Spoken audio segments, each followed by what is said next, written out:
सन में आज रात के बज चुके 9:01 हो चुका है और रात 9:01 पे आप देखते हैं हमारा प्रोग्राम दिन भर। याद दिलाएं आपको, प्रोग्राम दिन भर आप तक पहुंचाने में हमारे साथ ताउन करें लज़्ज़त मसाले, जिनका पैगाम है कि लज़्ज़त मसालों का कोई मुकाबला नहीं है। और लज़्ज़त मसालों के ताउन से पेश किए जा रहे प्रोग्राम में हम देश दुनिया के बड़े मामलों पर नज़र रखते हैं।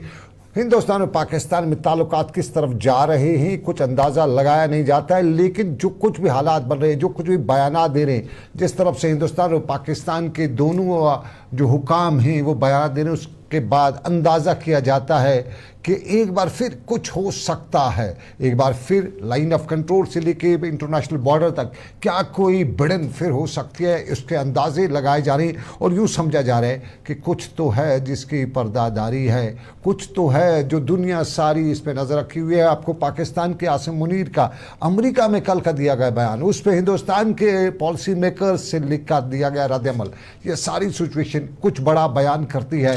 ये बड़ा होगा या नहीं होगा इसका तो कहा नहीं जा सकता है, क्योंकि दुनिया में कोई मुल्क जंग अफोर्ड नहीं कर सकता है। लेकिन फिर भी क्या भरोसा, साउथ एशिया की ये दो ममालिक जिन्होंने हमेशा से हथियारों को तरजीह दी है, मरने और मारने को तरजीह दी है, डेवलपमेंट की कभी बात तो की है लेकिन डेवलपमेंट के फोकस नहीं किया है। अंग्रेज़ों की गुलामी, अंग्रेज़ हमसे गुलामी से नजात तो मिली थी, लेकिन जहनी तौर पे अभी भी गुलामी का असर जो है, वायरस जो गुलामी का है, वो आज भी दिमागों में है।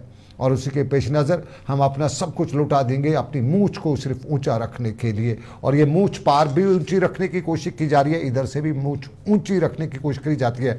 और यूँ मूंछ ऊंची रखने की कोशिश में किसका बूथड़ा जो है वो चौपट हो जाए वक्त बताएगा। लेकिन दुनिया का सबसे चौपट बूथड़ा जो है वो इसराइल का है। और इसराइल के बारे में कल भी हमने इसी प्रोग्राम दिन भर में आपको बताया था कि इसराइल दुनिया की वो बदतमीज़ मुल्क है जो इंसानी जानों की कदर कीमत नहीं जानता है। 1 लाख के करीब मुसलमानों को इस 1 साल में शहीद कर चुका है, लोगों को हथियारों से मारा है, लोगों को मिसाइलों से, गोलियों से मार रहा है। और उसके बाद जब मिसाइल गोलियत कम होने लगी तो अब मुहासरा किया है। और इसराइल के गाज़ा के शहर में, माफ़ कीजिएगा, फ़लस्तीन के गाज़ा के शहर में न लोगों को खाने को मिल रहा है, न पीने को मिल रहा है, और ना ही वहाँ तिबी सहूलियात मिल रही हैं। वहाँ की तस्वीर, वहाँ के वीडियोस, वहाँ के बच्चों की तस्वीर में साफ तौर पे दिख रहा है हड्डियों का ढांचा, क्योंकि हफ्तों महीनों से जिसने खाया हो, पेट पे पत्थर जिसने बांधा हो जिस बच्चे ने, तो उसके जिस्म पे गोश्त कहाँ होगा। लेकिन कहीं न कहीं दुनिया में लोग आज भी हैं जो इस जुल्म के ख़िलाफ़ आवाज़ उठाते हैं। वो अलग बात है कि उम्मत मुस्लिमा का दावा करने वाले मुसलमान ममालिक खामोश हैं। वो अरब के शेख हूँ या ईरान के शाह हूँ, सारे इस मामले में गदा ही नज़र आ रहे हैं। और ये गदागर क्या कर सकते हैं, भिखमंगे क्या कर सकते हैं। ईरान पे जब अमेरिका ने हमला किया, इसराइल ने हमला किया, तो ईरान निकल चढ़ दौड़ा था। इसराइल तक इतने ड्रोन गिराए, इतने मिसाइल गिराए कि इसराइल को छठी का दूध, क्या नानी का दूध याद दिला दिया।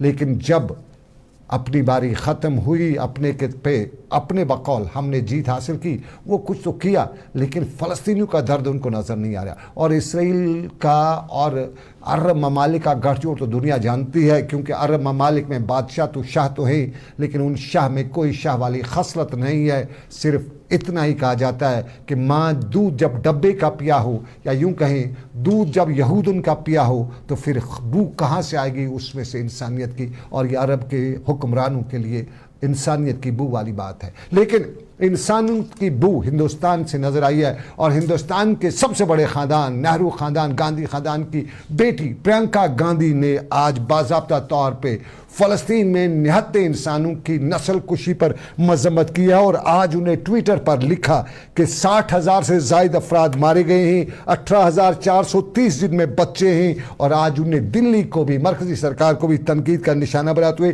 ट्विटर, जिसे आजकल एक्स कहा जाता है, उस पर लिखा कि इसराइल भूख से इंसानों को हलाक कर रहा है, बच्चे मर रहे हैं और लाखों लोगों को भूख से मारने की धमकियां भी लगातार दे रहा है। और इन जराइम पर हिंदुस्तान कभी खामोश नहीं रहा करता था। और अब ये खामोशी जो है ये एक बड़े जुर्म को फ़रोग़ देने के बराबर है, जो शर्म के बाल की बात है। और मरकज़ी सरकार खामोश तमाशाई बैठी है और दुनिया में इंसानियत का कत्ल, इंसानियत की तबाही हो रही है। ये प्रियंका गांधी ने लिखा।